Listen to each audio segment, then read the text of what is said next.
देश के विपक्षी दलों ने एक गठबंधन तैयार किया है। इस गठबंधन के नाम पर ही वो आगामी लोकसभा चुनाव को लड़ने वाले हैं। 2024 के लोकसभा चुनाव को लड़ने के लिए जिस गठबंधन को उन्होंने तैयार किया है, उसका नाम रखा है उन्होंने इंडिया, जो है इंडी अलायंस या इंडी गठबंधन।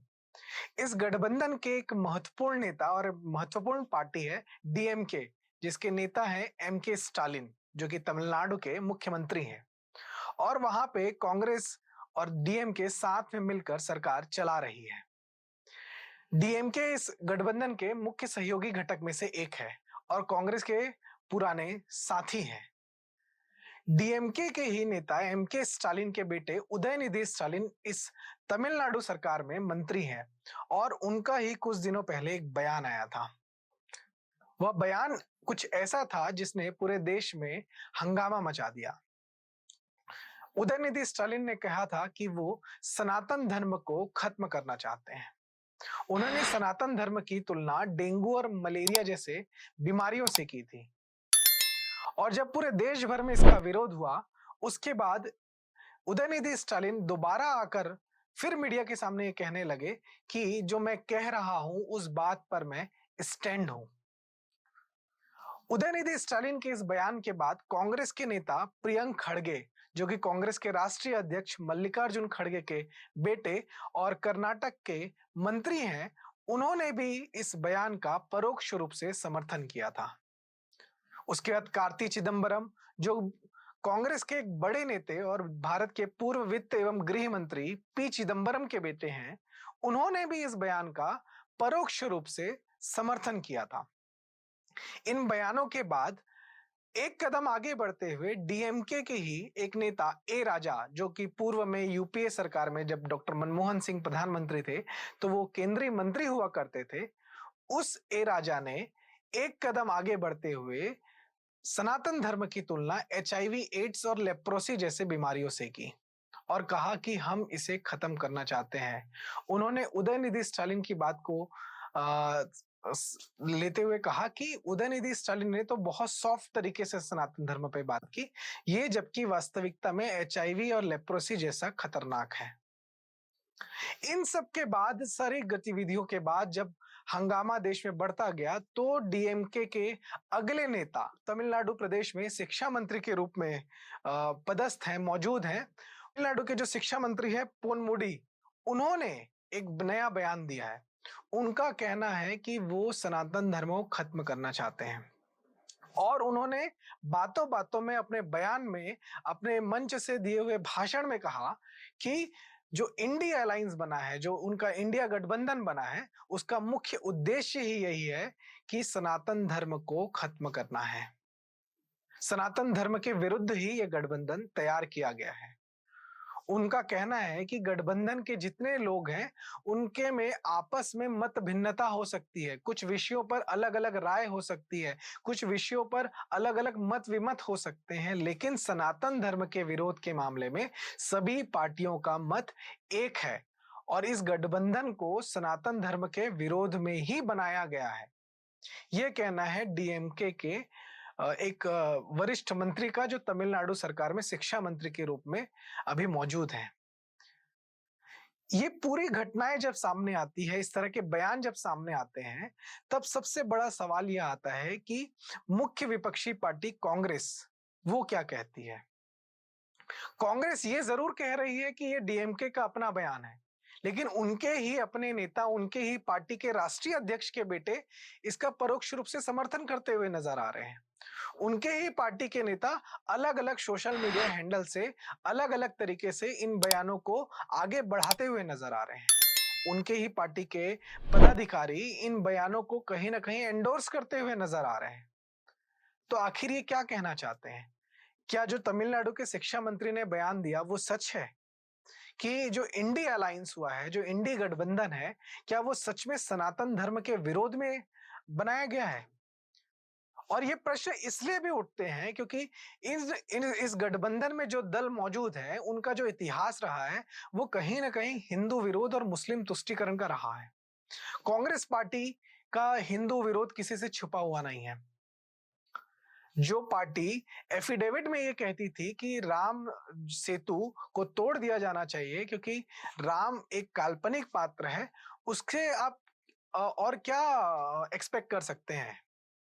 उससे आप और कैसी उम्मीद रख सकते हैं ऐसी पार्टी से? कांग्रेस पार्टी का हिंदू विरोध किसी से छुपा हुआ नहीं है। जब प्रधानमंत्री नेहरू भी सरकार में थे, पहले प्रधानमंत्री थे भारत के, और 1955 में जब सऊदी के किंग ने भारत की यात्रा की और उस समय जब वो वाराणसी गए, तो नेहरू ने आदेश देकर वाराणसी के सभी हिंदू मंदिरों पर चादर ढकवा दिए थे। उन्हें कपड़े से कवर कर दिया गया था, और जब तक सऊदी किंग उस वाराणसी में रहे, तब तक सभी मंदिरों पे पूरी तरह से कपड़े ढके रहे और वहां पूजा और आरती तक बंद कर दी गई थी। ये पहले प्रधानमंत्री जो कांग्रेस के सबसे बड़े नेता माने जाते हैं, जवाहरलाल नेहरू, उनका ये कृत्य था।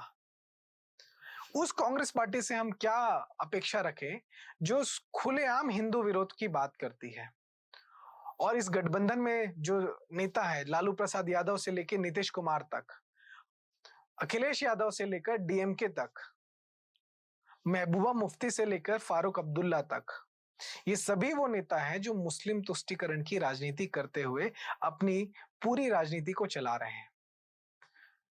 सत्ता में बने रहने के लिए 20% की राजनीति करते हैं, और इसी मुस्लिम तुष्टीकरण का परिणाम है कि आज एक खुलेआम, जब इंडी गठबंधन के बड़े बड़े पार्टियों के नेता सनातन धर्म के विरोध में बात कर रहे हैं, तो इन सभी पार्टियों के जो शीर्ष नेता हैं या प्रवक्ता है, वो खुलकर इनकी निंदा भी नहीं कर रहे हैं। वो सिर्फ ये कह रहे हैं कि इन्हें ऐसे बयानों से बचना चाहिए। क्यों बचना चाहिए?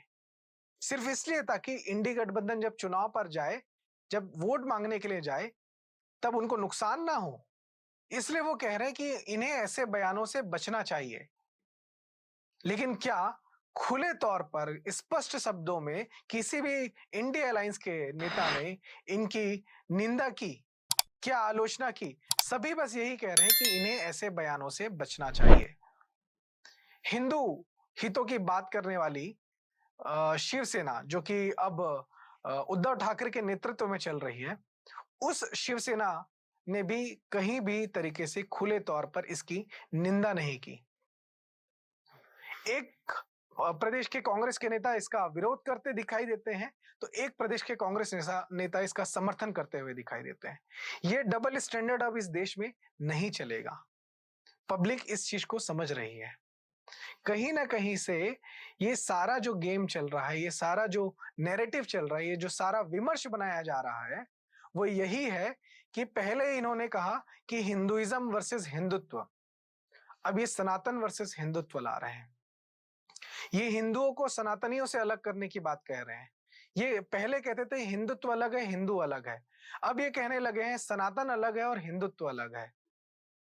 ये कुल मिलाकर देश की बहुसंख्यक आबादी, जो कि हिंदू समाज है, उनको बार-बार नीचा दिखा रहे हैं, उनको अपमानित कर रहे हैं, और कहीं न कहीं इस देश की जो मूल प्रवृत्ति है, इस देश का जो मूल धर्म है, इस देश का जो मूल चरित्र पर, इस देश की जो मूल संस्कृति है, उसके विरुद्ध खड़े हो चुके हैं। और खुलकर इन्होंने अब बयान देना शुरू कर दिया है कि ये सनातन धर्म के खिलाफ काम कर रहे हैं।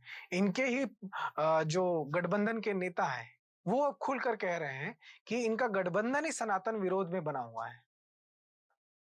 तो कुल मिलाकर बात यही है कि आने वाले समय में जिस तरह से देश के विभिन्न क्षेत्रों में चुनाव होने वाले हैं, अभी वर्ष 2023 में 5 राज्यों में चुनाव है, उसके बाद 2024 में आम चुनाव होने वाले हैं। इन चुनावों में जब घरों पर वोट मांगने जब इंडिया अलायंस के नेता पहुंचेंगे, तो क्या जनता उनसे प्रश्न नहीं पूछेगी कि आप तो सनातन धर्म का विरोध करते हैं, आपके नेता सनातन धर्म को खत्म करने की बात करते हैं, और आपका गठबंधन तो सनातन धर्म का विरोध करने के लिए बनाया गया है? तब उन उम्मीदवारों के पास क्या जवाब होगा? जनता क्या उनसे प्रश्न पूछेगी तो वो चुप रहेंगे? ऐसा लगता है कि ये आने वाला चुनाव पूरी तरह से सनातन धर्म को मानने वाले और सनातन धर्म को खत्म करने वालों के बीच होने वाला है, जिसमें स्वाभाविक सी बात है कि भारत कि जनता की आस्था सनातन संस्कृति में है, सनातन धर्म में है, जिससे समझ आएगा कि सनातन धर्म को खत्म करने के लिए बाबर, हुमायूं से लेकर कितने तुगलक आ गए। इस्लामिक आक्रांताओं से लेकर यूरोपीय आक्रांता जो ब्रिटिश ईसाई थे, वो भी खत्म करना चाहते थे, लेकिन नहीं कर पाए। लेकिन ये सोचते हैं कि ये सनातन को खत्म कर देंगे और इसके लिए इन्होंने एक गठबंधन भी बना लिया है। हालांकि आने वाले चुनाव में ये स्पष्ट हो जाएगा कि किस तरह से सनातन धर्म को मानने वाले और सनातन धर्म को खत्म करने वालों के बीच में जनता किन्हें चुनती है। यह था नैरेटिव का एक खास वीडियो। इसी तरह की स्पेशल रिपोर्ट्स को देखने के लिए आप द नैरेटिव को फॉलो करें। अगर आप YouTube पर देख रहे हैं तो आप इसे सब्सक्राइब करें, ज्यादा से ज्यादा शेयर करें। आपको यह वीडियो अच्छा लग रहा है तो अपने लोगों तक पहुंचाएं और इसी तरह के एक्सक्लूसिव वीडियो को देखने के लिए आप देखते रहें द नैरेटिव।